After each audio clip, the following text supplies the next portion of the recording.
Hey guys, Robbie here from CrossFit South Bend. Today we are going to be finishing off our Intro to Macros series.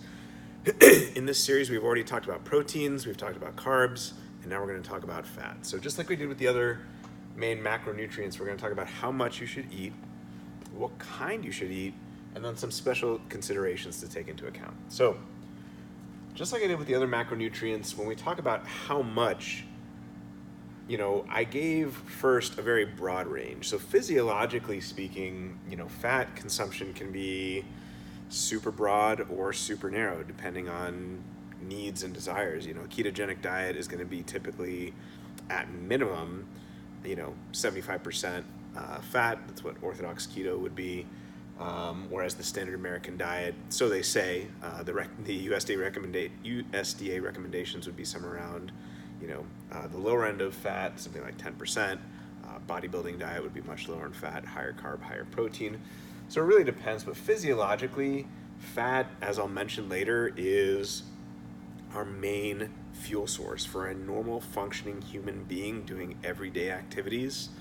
Besides, some sort of crazy athletic endeavor, fat is and should be our main fuel. So in terms of how much you can consume, there's a very, very broad range here, ranging anywhere from 10% of calories, that's probably the lowest you could go without doing any physiological harm, all the way to 80% of calories, which you probably don't want to go too much above because then you'd be crowding out the other macronutrients, right? So, and this could be anywhere from 20 grams to 250 grams. I basically calculated this as 10% of a 2,000 calorie diet and this as 80% of a 3,000 calorie diet. Again, some people might have, lower calorie needs or higher calorie needs than those, but that's a good general place for most people to be, talking about adult humans. So a narrow range is going to be something like 40 to 60% of calories. Now you'll notice that this is going to line up fairly well with what we said in the other videos, right? We said for protein about 20 to 30% of calories. We said for carbs, 20 to 30% of calories. So the remainder of that is going to be 40 to 60%, which again, roughly speaking, 40% of a 2,000 calorie diet roughly would be around 100 grams. 60% of a 3,000 calorie diet, roughly, not exactly, roughly around 200 grams. So, we tend to think in general, with the way we teach people about macros and food, that one should earn one's carbs, as they say. So meaning, unless you're doing some heavy duty, intense physical exercise, most of your energy needs are going to be covered by your fat intake rather than your carb intake, because carb intake is going to have a lot more deleterious effects unless, someone is doing some sort of high intensity interval training. Now there can be healthy high carb low fat diets, just like I mentioned in the carb video. Some can be high carb low fat, some can be low carb high fat. It really is going to depend on the person and their energy needs, but again, generally speaking, for most people, there's not a reason for most people to be super high carb for the most part. So a good narrow range for most people is somewhere between 40 to 60%, 100 to 200 grams. And if you watch the other videos, you'll know that this correlates pretty well with what we said for all the others. So it's pretty easy to remember, right? So we said for protein, about 100 to 200 grams. For carbs, about 100 to 200 grams. And now for fat, we're saying about 100 to 200 grams. Again, this can fluctuate depending on need, and there are all different types of, macro ways you can change this up depending on what you're doing, but this is a good place to start.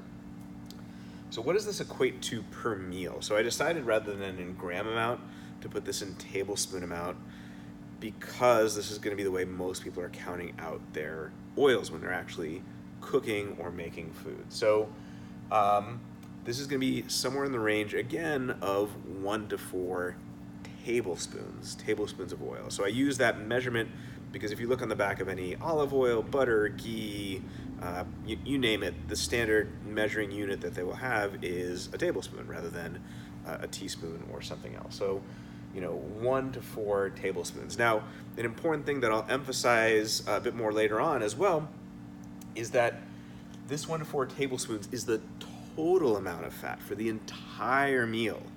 So it's not just 1 to 4 tablespoons extra that you're added on, it's 1 to 4 tablespoons total. So your ground beef, 85-15, let's say, leanness, might itself have 2 tablespoons of fat already in it.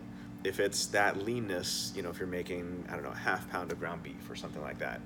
So if it already has 2 tablespoons in it, then you would be adding 2 extra tablespoons if you were trying to get to that 4 tablespoons amount. But that's an important point, is it's not just the oil you add, it's the amount in the quality protein as well. So 4 tablespoons would very much be on the high side of things. If you look at most paleo, Whole30 recipes, most recipes are going to say somewhere in the range of 1 to 2 tablespoons. So that's a pretty good place to be for most people, but I just wanted to give a broad range where, if someone's doing keto, that can be kind of the upper limit with that 4 tablespoons.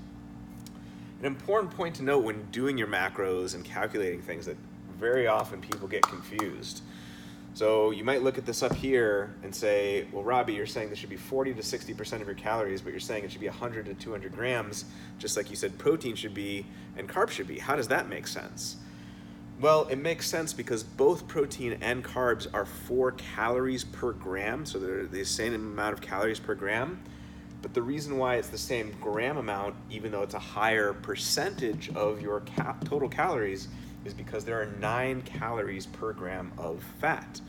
And this is why fat for the longest time was demonized, because it actually contains more than twice as many calories as a gram of protein or a gram of carbohydrate.